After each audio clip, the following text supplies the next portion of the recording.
Hello, my name is Sabrina Pike, and I'm going to be reading an excerpt from my novella called Hearts of Flame and Frost. It's a young adult fantasy novella following the journey of my main character Naya and her love interest Devon. Naya has fire magic and Devon has ice magic, and my story is about their journey to basically avoid fulfilling a prophecy that predicts either their own deaths or the destruction of their entire world. So I will be reading the beginning and part of the ending of my first chapter.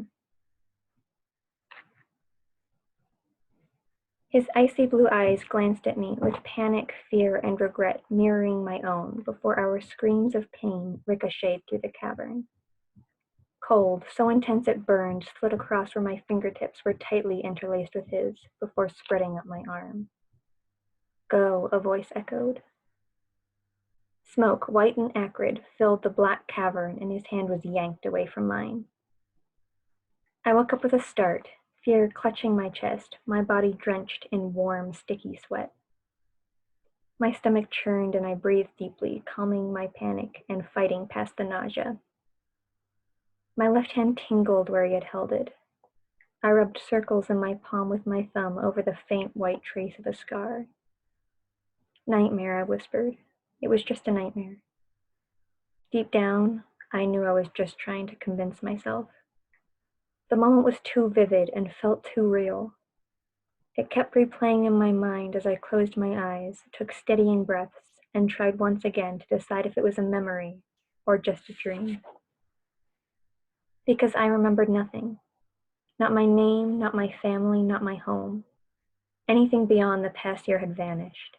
There was nothing, except for the dream and the heat, the endless heat burning through my veins, replacing my blood with liquid fire. I sat up and began rubbing my wrists to ease the pressure of the fire underneath my tanned and warm skin. I could almost picture the flickers of crimson moving across my veins like rivers of molten lava. Usually, the fire didn't bother me. As long as I didn't cut my skin, the fire remained contained within my bloodstream. The scent of cinnamon incense eventually drifted in from the kitchen, tickling my nose and practically forcing my eyes open. The beginning trickles of dawn had begun to creep through the curtains hanging from the window above my bed. The young man in my dream. His face was usually blurry, but this time I could vividly see his icy blue irises and feel his strong hand in mine. Each time the dream became more evocative. The first time, it was just vague blurs and lines and the sound of the screams. A month later, I dreamed of the cold hold on my fingers and the darkness of the cavern. The last one was less than a month ago, and I could just make out his messy, deep brown hair. This time, the dream had felt different. It felt real. My heart ached at the way he had looked at me, the way he had clutched onto my hand before he was pulled away. My heart was left feeling hollow, broken, and shattered. A light knock sounded at my door. Naya, are you awake yet? Galen called, interrupting my thoughts. No, I moaned, throwing my covers back over my head and hugging my soft pillow. He chuckled lightly. Perfect. When you're ready, come and help me sort some herbs. His soft footsteps padded back into the kitchen. I groaned as I rolled out of bed and got dressed, staring at my reflection as I twisted my brown hair into a knot on top of my head. My eyes, the color of honey and amber, were framed by dark circles and half-closed eyelids. I splashed my face with cold water in the bathroom, praying it would make my lack of sleep less noticeable before entering the kitchen. The normally immaculate surface of the wooden table was covered in ceramic bowls and bundles of pungent herbs. I forced a smile as I walked to my usual chair, the one as close to the fireplace as possible. Galen sat silently across from me, his slightly graying hair hanging across his intelligent green eyes as he picked mint leaves off the stem. Did you want to talk about it? He asked, eyebrows raised. Your nightmare. I should have known he could see through the dark circles and sleepless eyes.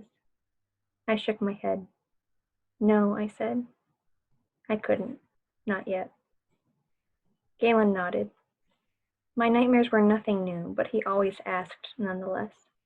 All right, but you know I'm always here for you. I mindlessly sorted Gogan flowers and hepshod and yite root, gently placing each type into the labeled baskets and bowls. I snipped off a length of twine and twisted it around the stems of thyme to hang from the ceiling to dry. Breakfast? I asked, already getting up from the table. It's about time, I joked as I hung the herbs upside down from a hook on the ceiling. Galen laughed. Afterwards, we can head over to the workshop, he said as he stood up from the table, the roots, herbs, and spices all sorted. I scooped warm oatmeal into 2 porcelain bowls and placed them on the table, adding a large heap of brown sugar into mine and swirling it around until it looked like beige marble. Galen talked about some new medicine he was working on as I gazed toward the distant Beldan Mountains. Toril, the capital city of Ersa, lay at the foot of the mountain range. Our small town, Ulda, was one of the many towns surrounding the gated and bustling city of royals. But nothing interesting ever happened in Ulda. Our house was built down a quiet street next to the Lays Forest, an idyllic location for Galen to obtain medicinal herbs to treat patients. The clamor of the town, of wagon wheels and shopkeepers advertising their wares, echoed down our secluded street. They were merely distant sounds as my mind kept flashing back to the blue eyes in my dream. I was startled out of my thoughts at the sound of Galen putting his empty bowl on the counter. He picked up some of the baskets from the table, gently placing the bundles of herbs inside, and headed through the front door. I'll see you out there soon. Don't let your oatmeal get cold, he said before walking outside. My marbled oatmeal now looked like a puddle of dirty goo. I spooned a small amount and let it linger on my tongue. It was too soggy to chew anyway. Standing to follow Galen, a wave of dizziness rolled over me. My stomach roiled and I bit my lip to fight against the nausea. So hard, it split and fire dripped into my mouth. The hiss of fire droplets mixing with my spit sent me careening to the sink, vomiting oatmeal and drops of orange flames into the polished ceramic. I gripped onto the edges of the counter until my energy was drained, my stomach empty, and my head more dizzy than before. The edges of my lips tingled where the fire had bled from my skin. Water, water, water, I murmured to myself. My hands shook as I turned the valve and felt the cool spring water between my fingertips. I left my mouth under the stream until the acrid and burnt taste vanished and my mouth felt like ice. The dizziness began to subside with my face pressed against the cool countertop. Naya? I swiveled around to see Galen standing in the doorway. His eyes were wide with concern as he rushed forward, grabbing my shoulders to support me back to the chair, his hands making soothing circles across my back. Naya, what's wrong? Did it happen again? He asked. I barely managed to nod. He let me sit there for a few more minutes, my head cradled in my hands before he spoke again. Come on, let's get you your medicine. He gently walked me outside to his workshop. The wooden building had been adapted into a healer's workshop from an old stable. The horse stalls were torn down and replaced by a large open space with tables and benches. Baskets of varying sizes were stacked in a corner next to wooden buckets for water and a locked cupboard of his medicines and tonics. I stumbled onto a small bed against the wall as Galen unlocked the cupboard doors and raced over with a small wooden box. Here, he said. Flipping the clasp, the container opened to reveal rows of lavender-colored pills coated in a thin layer of clear fish oil. I grabbed one and crushed the pill between my teeth, feeling the chalky powder spread over my tongue. I shivered at the taste. A mix of bitter terre, spicy tea leaves, and cold snow moss. A concoction Galen had made a few months after my arrival to temper the effects the fire had on my body. It made the heat burn less brightly under my skin, congealing my blood ever so slightly to move less like liquid fire and more like cooling embers. deep red instead of bright yellows and oranges. It made me sleepy. Sometimes it prevented my nightmares. Thank you, Galen. I'll be fine. I know, he whispered. I know. I closed my eyes and leaned against Galen's shoulder as he sang one of my favorite melodies, softly, under his breath. I smiled and let myself go. So now I will continue with part of the ending of my first chapter, which picks up after Naya wakes up and goes on a walk to think about prophecy and its implications for her future. The woods began to thin and open up to the cliffs lining the edge of the rocky coast overlooking the Kiar Sea.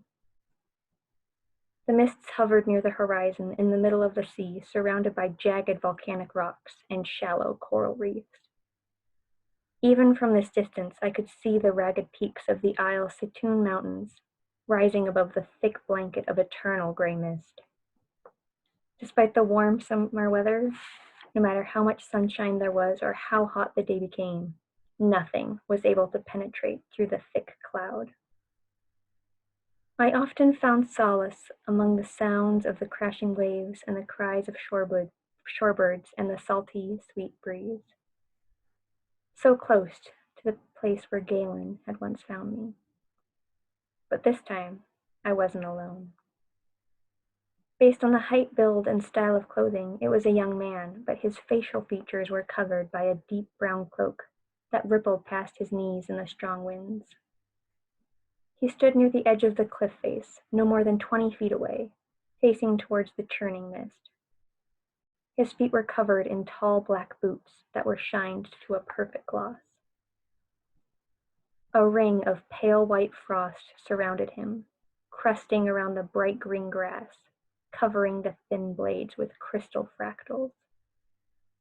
Odd weather for the summer, I thought, but it wasn't unheard of. It had been a chilly afternoon anyway. I opened my mouth to call out, already planning something witty like chilly evening or hi.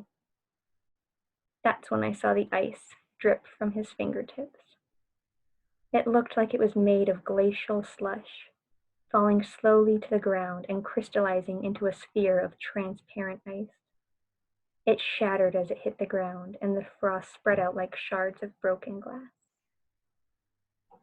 So that's all for my reading. Thank you all so much for listening, and thank you to everyone in my thesis class who helped me create this novella, and to everyone else who supported me so much throughout this process. I hope you all enjoyed listening to this excerpt.